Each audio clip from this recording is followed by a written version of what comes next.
صحيح مسلم يقول النبي عليه الصلاة والسلام في دعاء السفر: وأعوذ بك من الحور بعد الكور. كثير من الناس لا ينظر إلى هذه أو لا يشعر بها، لا يشعر أنه بحاجة إلى الثبات على الطاعة،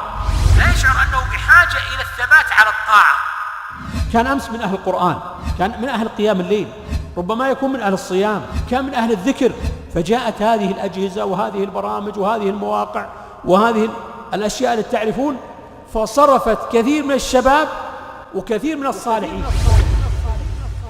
ورأيت مرة أحد الشباب وهو من الصالحين أحسبه الله حسيبه ومن طلاب العلم، أذن للصلاة فصلى ركعتين خفيفتين تجوز فيهما، ثم أخرج الجوال وأخذ يقلب في المواقع، يقلب في البرامج، يقلب إلى أن حضرت الإقامة فقام وأقام الصلاة.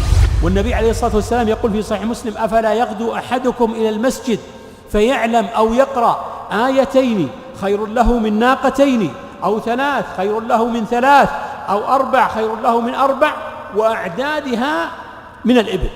تقرأ 100 آية أفضل من 100 من الإبل. لو استشعر هذا الأمر ما انشغل بهذه التوافه.